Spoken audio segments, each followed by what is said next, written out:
Bismillahirrahmanirrahim. Assalamualaikum warahmatullahi wabarakatuh. Innal hamdalillah nahmaduhu wa nasta'inuhu wa nastaghfiruh wa na'udzu billahi min syururi anfusina wa min sayyiati a'malina. May yahdihillahu fala mudhillalah wa may yudlil fala hadiyalah. Asyhadu an la ilaha illallah wahdahu la syarikalah wa asyhadu anna Muhammadan abduhu wa rasuluh. Allahumma salli ala sayyidina Muhammad wa ala ali sayyidina Muhammad. Syukur alhamdulillah kita dapat berjumpa kembali di channel ini.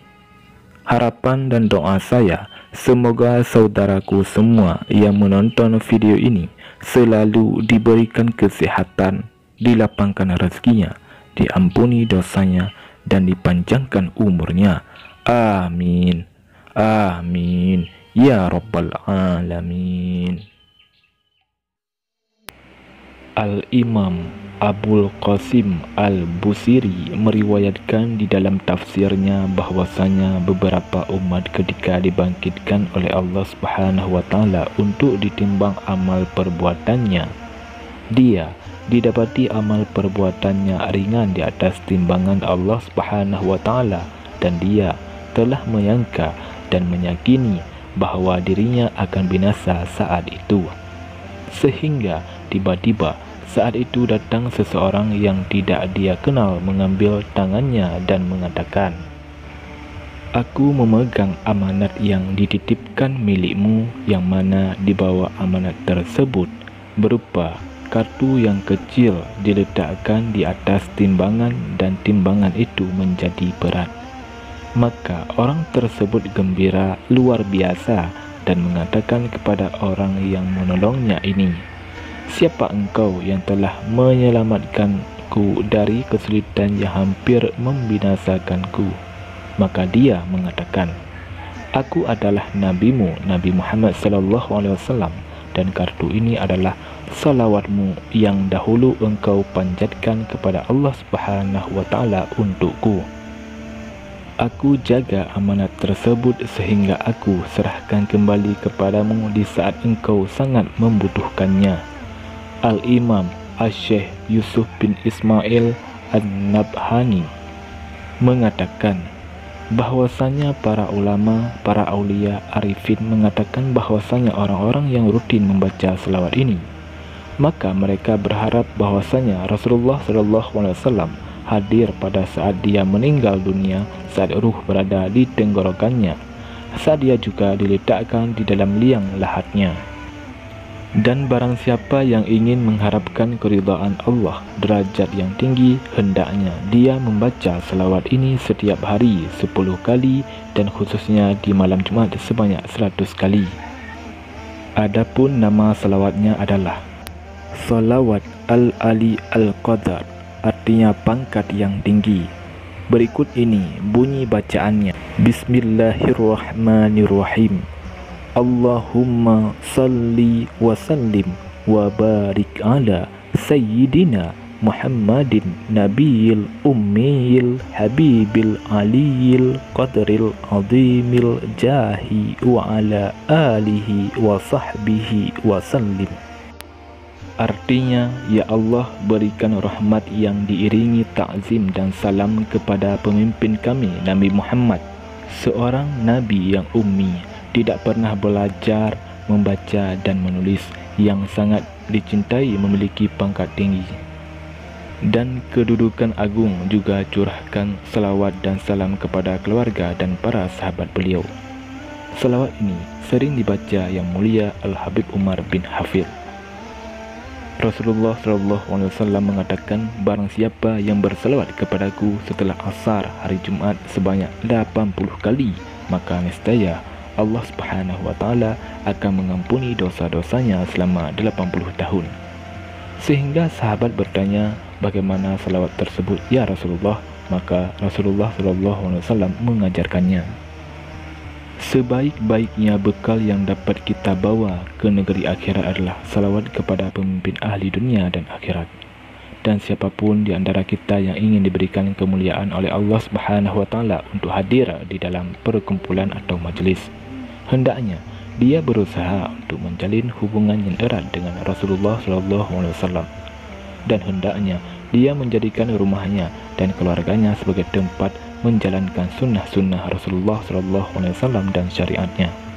Jika kita menghiasi rumah dengan foto-foto wajah orang-orang yang menjalankan sunnah Rasulullah SAW, dan ini adalah yang sebaik-baiknya yang menghiasi rumah kita, karena foto-foto yang kita lihat ini foto para aulia, sehingga kita teringat bahwasanya orang-orang siddiq yang dekat dengan Allah Subhanahu wa taala, dan foto atau bayangan mereka membuat setan menjadi kabur dan lari. Sebagaimana yang disebutkan oleh Rasulullah SAW tentang Sayyidina Umar, bahwasanya setan kabur ketika melihat bayangannya Umar bin Khattab. Akan tetapi sebaliknya, orang yang meletakkan wajah orang-orang yang dimurkai oleh Allah Subhanahu wa taala baik di atas foto di dalam rumahnya maupun di televisinya atau di alat-alat yang dia miliki, apa yang akan menimpa dirinya, apa yang akan terjadi kepadanya. Ketahuilah bahwasanya gambar-gambar yang buruk yang dibenci oleh Allah Subhanahu wa taala akan memancing kedatangan arwah yang buruk dan syaitan-syaitan yang dilaknat oleh Allah Subhanahu wa taala. Dan apabila setan sudah banyak di dalam rumah seseorang, maka sesungguhnya rahmat tidak datang dan orang tersebut akan terjerumus di dalam kehancuran. Dahulu Habib Alwi Abdullah bin Syihabuddin, beliau ketika melewati rumah Al-Habib Abdullah bin Husain bil Faqih, beliau mengatakan, "Aku melihat cahaya ilmu yang memenuhi rumah ini hingga keluar cahaya itu dari tembok-temboknya." Al-Habib Muhammad bin Alwi, putra Habib Alwi bin Syihab berkata, "Akan tetapi, aku sekarang melihat berapa banyak rumah yang keluar dari situ asap-asap dari rokok atau hal yang dimurkai oleh Allah Subhanahu wa taala." Rasulullah SAW mengatakan bahwasanya rumah yang dibacakan di dalamnya Al-Quran bercahaya berkilau bagaikan bintang-bintang di langit. Dahulu Al-Habib Abdul Qadir bin Ahmad As-Seghaf bercerita bahwasanya pernah satu orang arifin ketika berjalan menuju ke Baitul Haram Mekah untuk melaksanakan ibadah haji, dia masuk ke suatu kampung, dan di dalam kampung itu dia melihat ada satu rumah terang sekali, sehingga Syekh Arif ini ketika melihat rumah yang bercahaya itu heran, kenapa rumah ini berbeda dengan rumah-rumah yang ada di sekitarnya, dia lebih terang dan bercahaya. Syekh Arif berdiri, dia melihat rumah yang terang hingga lewat di hadapannya salah seorang dari penduduk kampung tersebut. Maka Syekh Arif ini bertanya kepada orang yang lewat tersebut, "Milik siapa rumah ini?" Orang yang lewat ini kebetulan juga orang yang punya hati suci sebagaimana Syekh Arif ini, dan dia paham maksud pertanyaannya. Maka orang ini mengatakan, "Ketahuilah bahwa rumah ini adalah rumah salah satu penduduk sama seperti rumah orang biasa. Cuma aku ingin memberitahu kepadamu suatu rahasia, yaitu beberapa waktu yang lalu pernah datang ke kampung ini seorang arif billah, yaitu Al-Imam Junaid bin Muhammad, dan tinggal di rumah ini selama 3 hari. Dan inilah orang tersebut mengetahui ternyata rahasianya adalah Al-Imam Junaid bin Muhammad. Mereka adalah manusia-manusia yang mana sifat mereka begitu mulia, sehingga dimanapun mereka duduk tempat yang merasa diduduki menjadi indah dan harum. Apabila pengaruh mereka ketika mereka masuk ke dalam suatu rumah, ketika mereka duduk di suatu tempat pengaruhnya seperti ini, maka bagaimana kiranya apabila mereka bertempat tinggal di dalam hatimu dengan cara engkau mengikuti jejak mereka, mencintai mereka. Hatimu menjadi suci dan bercahaya dan menjadi tempat pandangan Allah Subhanahu wa taala. Mudah-mudahan Allah Subhanahu wa taala memberikan kepada kita nafkah yang baik dan memberikan keberkahan di malam yang mulia ini. dan memberikan keberkahan daripada waktu, berkah hari, dan berkah yang ada di minggu-minggu, bulan-bulan, dan tahun-tahun, dan keberkahan umur semuanya, dan husnul khatimah untuk kita semua. Mudah-mudahan Allah Subhanahu wa Ta'ala memberikan kepada kita kesempurnaan husnul khatimah dan menjadi hamba yang paling bahagia di dunia dan di akhirat kelak. Demikianlah yang dapat saya bagikan pada video kali ini.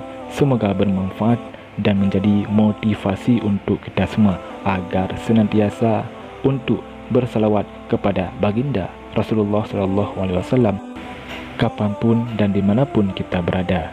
Wallahu a'lam bishawab. Assalamualaikum warahmatullahi wabarakatuh.